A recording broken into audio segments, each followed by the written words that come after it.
So we were discussing about the features of democracy, and so far we have discussed the two main features of democracy. And now in this video we are going to discuss the third feature of democracy. So these features are very important for us to understand, because if a government is calling itself a democratic government, then it must have all these features of democracy so that we can truly call it a democracy or a democratic government. So let's discuss about the third feature of democracy, that is one person, one vote, one value. तो इसका मतलब क्या है उसको हम detail में अभी समझेंगे. Earlier we read about how the struggle for democracy was linked to the demand for universal adult franchise. तो जब भी हम नॉर्मली डेमोक्रेसी की बात करते हैं, और पहले भी हमने हिस्ट्री की बुक में और सिविक्स वगैरह में हमने जो पिछली क्लासेस पढ़ी हैं उनमें हमने ये बात की हुई है कि डेमोक्रेसी की जब भी बात होती है तो उस पूरे स्ट्रगल में, उस पूरे डिस्कशन में हम एक यूनिवर्सल अडल्ट फ्रेंचाइज की बात करते हैं कि अगर कहीं पर डेमोक्रेटिक गवर्नमेंट लाने की बात हो रही है तो वहां पे लोग ये बात भी रखते हैं कि हमें यूनिवर्सल अडल्ट फ्रेंचाइज चाहिए. Now what does this universal adult franchise means? This means that every person should have right to vote, कि देश में जितने भी लोग हैं उनको राइट टू वोट होना चाहिए. उनको ये अधिकार होना चाहिए कि वो वोट देकर अपने रिप्रेजेंटेटिव को चुन सके. ठीक है, अब आप बोलोगे कि हमारे देश में क्या यूनिवर्सल एडल्ट फ्रेंचाइज है? तो इसको जब हम एंड में इस सेक्शन को खत्म करेंगे तो ये चीज वापस से डिस्कस करेंगे. This principle has now come to be accepted almost all over the world. अब ये जो यूनिवर्सल एडल्ट फ्रेंचाइज है ये लगभग पूरे दुनिया में इसको एक्सेप्ट कर लिया गया है. इसका मतलब मैक्सिमम कंट्रीज ऐसी हैं जहां पे यूनिवर्सल एडल्ट फ्रेंचाइज आपको देखने मिलेगा. तो यस, इंडिया में भी है. Yet there are many instances of denial of equal right to vote. अब वैसे तो पूरे दुनिया में मैक्सिमम देश ऐसे हैं जिन्होंने यूनिवर्सल एडल्ट फ्रेंचाइज मतलब कि अपने सभी देशवासियों को राइट टू वोट दे रखा है, बट फिर भी हमें कुछ ऐसे देश दिखने मिलते हैं जहां पे उन्होंने अपने जो सिटीजन्स हैं उनको पूरे तरीके से राइट टू वोट नहीं दे रखा, या फिर वहां पे इक्वल राइट टू वोट नहीं है कि हर एक पर्सन को राइट टू वोट वहां पे नहीं दिया गया है. तो ऐसे कुछ एग्जाम्पल्स, इंस्टेंसेस हमें देखने मिलते हैं. Until 2015 in Saudi Arabia, women did not have the right to vote. So अगर हम सऊदी अरेबिया का एग्जाम्पल लें तो 2015 तक सऊदी अरेबिया में जो औरतें हैं उन्हें वोट देने का अधिकार नहीं था. मतलब 2015 तक सऊदी अरेबिया में जितने भी आदमी थे सिर्फ वही वोट देके अपने रिप्रेजेंटेटिव्स को चुनते थे और औरतें इस तरीके से वोट नहीं दे सकती थी. But after 2015 this thing changed और अब वहां पे औरतें भी वोट दे सकती हैं. तो अब सिचुएशन चेंज हो गई, बट 2015 बहुत ज्यादा दूर नहीं है.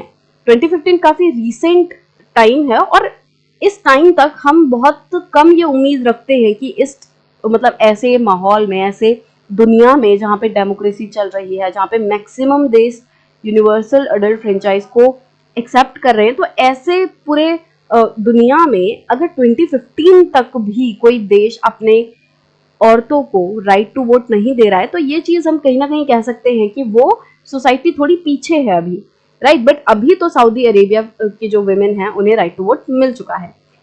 Estonia has made its citizenship rules in such a way that people belonging to Russian minority find it difficult to get the right to vote. अब जब हम इक्वालिटी की बात करते हैं तो सिर्फ और सिर्फ मेन एंड विमेन की इक्वालिटी नहीं है, बल्कि और भी बहुत सारे ऐसे केसेस हमें देखने मिलते हैं जिसमें कि लोगों को इक्वली नहीं ट्रीट किया जाता. तो जैसे अगर हम एस्टोनिया का केस लें तो वहां पे क्या किया गया है, वहां के जो सिटीजन्स हैं, मतलब कि जो पूरा सिटीजनशिप के रूल हैं नागरिकता के, क्योंकि किसी भी देश में जो वोट दे सकता है वो पर्सन नॉर्मली सिटीजन होता है कि सिटीजन वोट दे सकता है. तो वहां पे जो रूल्स हैं वो कुछ इस तरीके से बनाए गए हैं कि अगर कोई पर्सन उस देश में भले ही सिटीजन है बट अगर वो रशियन माइनॉरिटी को बिलोंग करता है तो उसको वोट देने का अधिकार नहीं मिलता है. मतलब उसको बहुत मुश्किल से वोट देने का अधिकार मिलता है. उन्होंने अपने रूल्स कुछ इस तरीके से बना रखे हैं कि अगर उनके देश में कोई ऐसा बंदा रह रहा है, कोई ऐसा पर्सन रह रहा है जो कि रशियन माइनॉरिटी से बिलोंग करता है. माइनॉरिटी मतलब क्या होता है, जो कम्युनिटी किसी जगह पे कम संख्या में अवेलेबल हो, कम संख्या में रहती हो. मतलब जैसे कोई देश है, वंडरलैंड, आपका वंडरलैंड एक देश है। अब इस वंडरलैंड में बहुत सारे ऐसे लोग हैं, मतलब 60 लोग ऐसे हैं जो कि एक्स कम्युनिटी को बिलोंग करते हैं। वहीं 40 लोग ऐसे हैं जो कि वाई कम्युनिटी को बिलोंग करते हैं। तो हमें क्या देखने मिल रहा है कि यहाँ पे मैक्सिमम लोग, ज्यादा लोग एक्स कम्युनिटी के हैं और कम लोग वाई कम्युनिटी के। तो हम क्या कहेंगे कि वाई कम्युनिटी माइनॉरिटी है, राइट। तो इसी तरीके से रशिया में जो कम जनसंख्या में रहने वाले लोग हैं, माइनॉरिटी हैं, अगर उस कम्युनिटी के लोग, फॉर एग्जाम्पल अब इंडिया में ज्यादा हिंदू हैं, कम मुस्लिम या सिख या ईसाई जो दूसरे कम्युनिटीज हैं वो हैं, ठीक है। अब अगर हम कहें कि इंडिया में माइनॉरिटी क्या है, मान लो सिख माइनॉरिटी है, राइट। तो अगर सिख माइनॉरिटी, मतलब अगर सिख कहीं और जाएंगे, किसी और देश में जाएंगे, मान लो कनाडा में गए, तो कनाडा के लोग क्या कहेंगे कि हाँ सिख एक इंडियन माइनॉरिटी है, राइट, कि सिख जो है वो इंडिया में एक माइनॉरिटी कम्युनिटी है। इसी तरीके से रशिया में जो माइनॉरिटी रहती है, रशिया में कम संख्या में रहने वाली जो कम्युनिटी है, अगर वो कम्युनिटी एस्टोनिया में रहती है, तो उसके लिए इन लोगों ने, एस्टोनिया के जो गवर्नमेंट है उसने कुछ इस तरीके से रूल बनाए हुए हैं कि रशियन माइनॉरिटी को वोट लेने में बहुत ज्यादा प्रॉब्लम होगी, वोट का अधिकार लेने में, कि राइट टू जो वोट है, कि वो अपनी मर्जी से किसी भी सिटीजन को चुन सके। वो जो चुनने का अधिकार है वो उसे बहुत मुश्किलों के बाद मिलेगा, या कई बार उसको डिनाई कर दिया जाएगा कि हम आपको राइट टू वोट नहीं देंगे। और तीसरा एग्जाम्पल है हमारा फिजी का। The electoral system is such that the vote of an indigenous Fiji has more value than that of an Indian Fijian. अब फिजी में जो इलेक्टोरल सिस्टम है, मतलब ये पूरा इलेक्शन देने का सिस्टम है, इलेक्शन कंडक्ट कराने का और वोट देने का जो सिस्टम है, वो कुछ इस तरीके का है कि जो इंडिजीनियस फिजी है, इंडिजीनियस फिजी मतलब जो मूल रूप से फिजी के ही रहने वाले हैं, जो प्रॉपर फिजी के ही रहने वाले हैं, मतलब काफी सदियों से वो फिजी के ही रहने वाले हैं, प्रॉपर फिजियन जो है, तो उन लोगों के वोट की जो वैल्यू है वो इंडियन फिजियन से ज्यादा है। इंडियन फिजियन मतलब जैसे फिजी में कोई ऐसा पर्सन जो इंडियन ओरिजिन का है, कि पहले वो इंडिया में रहता था, अब वो फिजी चला गया, और अब वो उसे फिजी में रहते रहते भी काफी साल हो चुके हैं, उसके पापा भी वही रहते थे, उसके दादा भी वही रहते थे, अब धीरे धीरे करके मान लो वो फिजी के सिटीजन बन चुके हैं, वहां की उन्हें नागरिकता मिल चुकी है। तो अब ऐसे केस में क्या होगा कि भले ही वो फिजी के सिटीजन है, बट क्योंकि वो इंडियन फिजियन है, तो इन लोगों को कम वोट की वैल्यू दे रखी है। अब वोट की वैल्यू का क्या मतलब है, मान लो एक अगेन आपका वंडरलैंड है, अब उसमें एक्स कम्युनिटी है और वाई कम्युनिटी है। एक्स कम्युनिटी वंडरलैंड की ही रहने वाली है, वही ठीक है, जैसे फिजी का है कि ये यहाँ के मूल रूप से रहने वाले लोग हैं। अब यहाँ पे क्या बोला गया कि अगर एक्स वोट देगा तो उसका मतलब होगा कि हमें 2 वोट मिले हैं, ठीक है। वहीं अगर वाई वोट देगा तो उसके 1 वोट का मतलब 1 ही है। अब अगर इलेक्शन हुए, यहाँ पे एक पर्सन था काजू, अब काजू इलेक्शन में खड़ा हुआ, काजू को 2 फिजियन ने वोट दिया, मतलब कि इसको 2 फिजियन ने वोट दिया, और यहाँ पे 3 इंडियन फिजियन ने वोट दिया, ठीक है। तो जब अगर 2 फिजियन इसको वोट देंगे, और हम कह रहे हैं कि फिजियन जो प्रॉपर फिजियन है, इंडिजीनियस फिजियन, उनके वोट की वैल्यू ज्यादा है, तो मान लो हमने कहा कि अगर एक फिजियन वोट देगा तो उसको क्या गिना जाएगा, जैसे कि 2 वोट दिए गए हैं। अब भले ही काजू को 2 फिजियन ने वोट दिया है, बट उसके वोट की वैल्यू कितनी हो गई, 2 इंटू 2 4। अब वही अगर इंडियन फिजियन ने काजू को वोट दिया, अब नंबर में देखो 3 लोगों ने वोट दिया है काजू को, मतलब कि संख्या में जो इंडियन फिजियन है उन्होंने ज्यादा वोट दिया है, बट उसकी वैल्यू कितनी निकल के आ रही है, सिर्फ 3 इंटू 1, क्योंकि इंडियन फिजियन की वोट की वैल्यू कितनी है, 1 है। तो उससे क्या हुआ कि अब ज्यादा मात्रा में किसको वोट मिले, इसको मतलब कि किसके वोट पड़े, फिजियन के वोट पड़े। तो इस तरीके से जो वोट की वैल्यू है कि एक वोट को आप एक ही गिन रहे हो या एक वोट को ज्यादा वैल्यू दे रहे हो, ज्यादा महत्व दे रहे हो, तो वो चीज हो गई कि आपने एक वोट को ज्यादा वैल्यू दी। कि मान लो अगर एक पर्सन ने वोट दिया तो आप मान रहे हो कि हाँ एक ही वोट पड़ा है, वहीं अगर किसी दूसरे पर्सन ने, स्पेसिफिक कम्युनिटी के लोग ने दिया है वोट, तो उसकी एक वोट की वैल्यू दूसरे के 10 वोट के बराबर है, तो ये क्या हो गया कि ये वोट की जो वैल्यू है वो सेम नहीं है। तो फिजी में यही देखने मिल रहा था कि जो फिजी थे इंडिजीनियस, मतलब जो फिजी एक्चुअल में ओरिजिन थी फिजियन की, तो वो जो लोग थे उनके वोट की वैल्यू ज्यादा थी, इंडियन फिजियन के वोट की वैल्यू कम थी।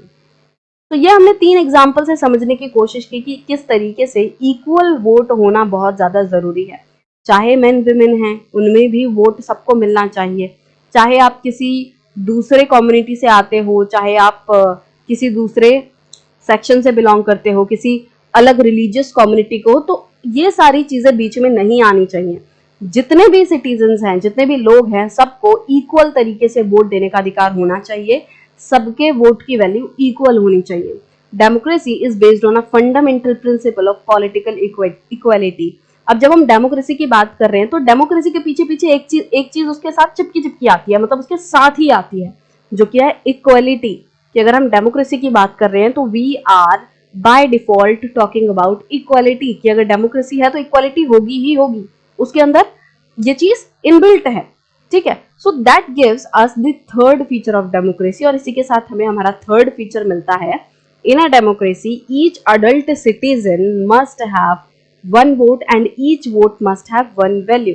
अब यहाँ पे क्या बोला है कि किसी भी डेमोक्रेसी में हर एक जो अडल्ट है उसको वोट देने का अधिकार होना चाहिए, और वोट भी कैसा, वन वोट। ऐसा नहीं कि मैं एक दूं आप 4 वोट दे दो, कि आपका मन कर रहा है आप एक ही पर्सन को 4 बार ऐसे वोट दबा के दे दो कि मैंने तो इस पर्सन को 4 वोट दिए हैं। नहीं, आपको भी एक वोट देने का अधिकार होगा, मुझे भी और किसी और को भी सिर्फ एक ही वोट देने का अधिकार होगा। And each vote must have one value, और हर एक वोट की एक ही वैल्यू होनी चाहिए, एक से ज्यादा या एक से कम नहीं होनी चाहिए। सबके पास जो वोट देने का अधिकार है उसकी वैल्यू सेम होनी चाहिए। सबने अगर वोट दिया तो उसको ऐसा ही माना जाएगा कि सबने एक एक वोट दिया है। One had means one vote, कि अगर एक पर्सन वोट दे रहा है उसका मतलब एक वोट पड़ा है, ना ज्यादा ना कम।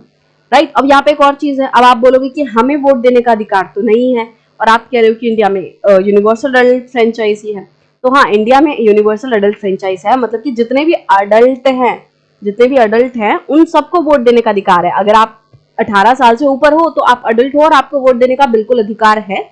आप अपना वोटर आईडी जो है वो जाके बनवा सकते हो और इलेक्शन में अपना वोट दे सकते हो। बट अगर आप 18 साल से नीचे के हो तो फिर अभी आपको 18 साल का होने तक का वेट करना पड़ेगा, क्योंकि एक लिमिट होती है, एक एज हमारे पास ऐसा होता है कि हाँ 18 साल के बाद या 18 साल से और उसके ऊपर जो पर्सन है वो थोड़ा सा मैच्योर हो जाता है, उसकी सोचने समझने की शक्तियां जो है वो पूरे तरीके से डेवलप हो चुकी होती हैं, तो वो एक अच्छा डिसीजन ले चुका होता है, मतलब ले सकता है, वो इतना कैपेबल हो जाता है 18 साल से कि वो एक सही डिसीजन ले सके। बट उससे नीचे अगर आप हो तो आपको बच्चा माना जाता है, ये माना जाता है कि अभी आपकी सोचने समझने की शक्तियां या फिर जो प्रॉपर डिसीजन मेकिंग है वो भी उतना अच्छा नहीं बना होगा। तो इसीलिए अडल्ट्स को वोट देने का अधिकार है। ऐसा नहीं है कि आपको डिनाई कर दिया है वोट देने का अधिकार। आप भी 18 साल के हो जाओगे तो आपको, चाहे आप किसी भी क्लास से बिलोंग करते हो, किसी भी जेंडर के हों, किसी भी रेस के हों, किसी भी रिलीजन से हों, आप सबको वोट देने का अधिकार मिलेगा अगर आप 18 या उससे ऊपर की एज के हो तो। राइट, सो ये चीज डेमोक्रेसी की बहुत बहुत ज्यादा इंपॉर्टेंट है डेमोक्रेसी में होनी। अगर कोई ऐसी कंट्री है जिसकी गवर्नमेंट ये बोल रही है या जो कंट्री ये बोल रही है कि हम डेमोक्रेटिक गवर्नमेंट हैं, बट उन्होंने अपने देश में इस तरीके से इक्वल राइट टू वोट नहीं दे रखा, तो हम कहेंगे कि नहीं भाई, तुम बस झूठ बोल रहे हो, तुम एक्चुअल डेमोक्रेसी नहीं हो, क्योंकि असलियत की डेमोक्रेसी में तो इक्वल राइट टू वोट होता है और हर एक वोट का वन वैल्यू होती है।